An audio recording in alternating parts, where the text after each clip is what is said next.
Hey folks, Brendan here from Bluelight with another video and podcast to help you along in your police recruitment journey.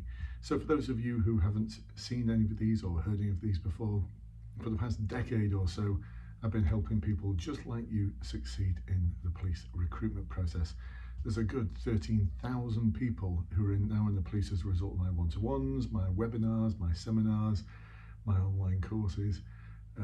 And you can find out more about those below, because it's one of those that I want to talk about, because last week I ran a webinar for course number 17 of the Online Assessment Centre course plus webinars option. So it's a 17th course I've run this year. Let's see if we can get to 20 courses in 1 year. It's September at the moment, so that's easily doable because they start every 2 weeks. And you can join as many of them as you want, and you get to watch recordings of previous webinars as well. So everything you need to succeed in the Online Assessment Centre. Now, for those of you who are preparing for the Online Assessment Centre, part of it is going to be the Stage 3 briefing. What this involves is you being given a scenario by the College of Policing which involves a noisy party, and then you're going to get asked 12 questions about how you would approach dealing with that noisy party. You've got 1 minute to think about your answer, where you can make notes, which is great, and then you've got 3 minutes to deliver your answer. So that's a total of 36 minutes worth of speaking. That's quite a lot. And the thing is, although they tell you what the initial scenario is, they drip feed the questions in, so you don't get to see what all those questions are, which is why, as part of the course, I've prepared one for you, one that's very, very similar. It's got all my scribbly notes on it. And there you go. You can probably freeze frame that and zoom in. If you can read all my scribbly writing, that is. So those are all my notes. There's a huge amount of things that you can talk about in those 3 minutes. And what I'm going to cover in this video and in this podcast is some of those things. Now, these 5 things aren't necessarily the only 5 things. I mean, there's multitudes of different things that we cover, but these are some of the key things that came out of the last webinar, and I thought I'd share them with you. So the first thing is making sure that we know our difference between closed questions and open questions. Now, in one of the answers, you might want to talk about how you're going to get information from people. Don't do what this client did, where he said, I'd ask open questions like these. Does he know who the person is? Is this? Does it happen every week? Do the parents know? Is it just alcohol there? Yeah, loads of closed questions actually. So make sure you know your difference between open questions. These are questions that start with what or why or how or where, the 5 WH questions, and make sure that you know how you're actually going to present those to different people involved in this noisy party scenario. So there's a technique we use called simple to complex, and I'll give you a bit of a clue. It always starts off with a nice big open question like, please can you explain to me exactly what has happened? And then you move on from there with simple to complex questions. We'll also look at how you gather further information when people say things that are vague. So there you go, know your difference between closed question and open questions. It kind of tickled me a little bit. We had a bit of a laugh and a giggle about it, you know, like you do.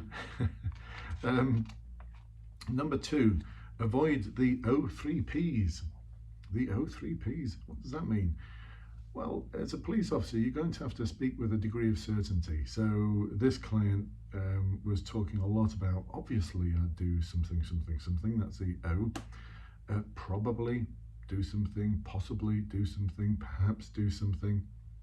So we need a little bit more certainty in our language, and that obviously thing, I think I picked that up as a generation thing. It's used a lot by my clients. Well, obviously I did blah, blah, blah, blah, blah. Well, it's not obvious at all. Explain to me why you did that.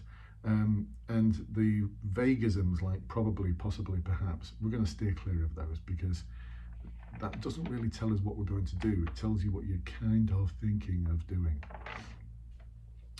Number 3, the importance of being really reasonable throughout this whole process and impartial. So there's a certain phrases that we can use there to enable other people to know that we're trying to put ourselves in their shoes, so we can understand what it's like to be them, we can understand their needs, and then from there we can move on to some solutions which are reasonable in the circumstances to all people involved. So that's number 3. Number 4, if you're struggling to know what to say in a particular answer, then what we can do is we can break up the new information into topics. So one of the things that people often say in the Facebook group, oh, by the way, if you want to find out how to join the Facebook group, then check the links below. That's over 20,000 people just like you who are working through the recruitment process. Actually, more than half of them are actually already in the police. And we've got several individuals in there, more than several individuals in there, who are actually from HR teams within the police. And they're really, really helpful, by the way. Not there to spy on you or anything, they're just incredibly helpful. They watch out for people who've got questions about their particular force and will step in to answer them, which is fantastic to see. So number 4, we'll take a look at topics. So as we drip feed new information, we're going to ask the same questions or use a similar approach to the one that we used initially, but we're just going to adapt it depending on the fresh information that you're introduced to. So this is using the national decision model, we're trying to simplify it a little bit. And so we're going to break everything up into topics, and then we're going to isolate those topics and utilize them as a means of asking further questions. So there might be the same questions. So a lot of you say, I find myself repeating myself a lot. Yeah, it's because you're asking the same questions. There's only 5 plus 1 open questions you can use, but it's how you tailor those questions against the new topics that are being introduced that will score you awesome marks. And number 5, please bear in mind that my exercise is not the exercise.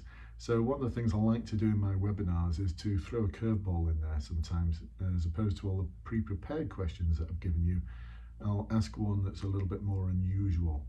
So in this case, I asked a question about how would you manage the circumstances if a member of the public or a neighbour complained to you that you were picking on the young people involved. How would you manage that scenario? And what I do is I give people a minute to think about it, and then they've got to give me a 3-minute answer. And that's what we do when we practice. We actually practice for the real thing. And so this needed a little bit of flexibility. My client on the day said that it felt a bit uncomfortable not being prepared for this. So we need to prepare for every eventuality. This involves a little bit of flexibility, but ultimately we're going to use the same sort of techniques all the way through. So I made a little list of things that you should be and things that you should consider whilst you're going through your answers. And in the webinars, we go into these in a lot of detail so that you can basically have a script that you can utilize. You just copy what we do on the webinars and be a version of me, or be a version of some of the clients who deliver awesome answers. And I've got to say, in this last webinar, some of the answers that were being given were just absolutely amazing. These are individuals that are going to get 90+%. I guarantee it, because they are preparing and practicing and preparing and practicing. And that's the sort of enthusiasm and tenacious approach that gets people 90+%. How do I know that? Well, I've worked with so many of you, hundreds of you, thousands of you. I know what works. So the approach you want to take, the overall approach you want to take as a bit of icing on the cake for you, is around safeguarding and welfare of young people, a compromising, negotiating, reasonable approach. You're going to have an adaptive questioning style. You're going to understand what risk assessments are and how to actually conduct the risk assessment. You're going to be able to understand policing styles in terms of enforcement, in terms of prevention, in terms of advocacy, how you're going to communicate, how you're going to collaborate and work with others. You're going to know a little bit about your tools and powers, the tools and powers you can utilize to deal with young people who are out on the streets with alcohol, who may be considering causing disorder or actually are causing disorder, or other things like when would you or how could you close down a noisy party. And in particular, a partnership approach post-party. What does that look like? Now, I know that might all seem a bit over the top, especially if you're a serving police officer just listening to this out of interest, because I know what you're going to say. You're going to say, the police don't even deal with noisy parties. Well, yeah, that's true. The police do not deal with noisy parties. It's the realm of environmental services, and then they're only going to deal with it if it's statutory noise nuisance. and which means it's repeating itself week in, week out between the hours of 11 o'clock and 7 o'clock in the morning, and it's of sufficient strength and loudness to come into that category of statutory noise nuisance. Otherwise, if it's just a noisy party, police aren't going to deal with that. And if it's some 16-year-olds having a few tinnies, the police aren't going to deal with that. But remember, you're in College of Policing La La Land here, where the people who've designed this think the police will deal with a noisy party involving young people. Well, they might do in some forces, but certainly where I came from in GMP, that call wouldn't even hit the queue. We wouldn't even get to know about it. But we've got to approach these exercises as if it were an episode of The Bill, where there's unlimited officers and unlimited resources for you, and the talking brooch, your radio, is not asking you to go to the next job. Have you finished that noisy party yet? How long are you going to be dealing with that noisy party? I've got a robbery around the corner, a high-risk missing from home, and I've got a theft that's just occurred from an off-licence around the corner. Could you let me know? That's the reality of policing. When you do this, you've got to remember you're not in the reality of policing. You've got to do things the College of Policing way. Remember the golden rule. Those who hold the gold make the rules. So I'll show you how to play the game, folks. All you need to do, join the webinars. And I shall look forward to seeing you on one of them. Remember, the details are below. And remember, if you fail and you've done all the work, I give you a refund. How awesome is that? I'll catch up with you soon, folks. Bye-bye for now.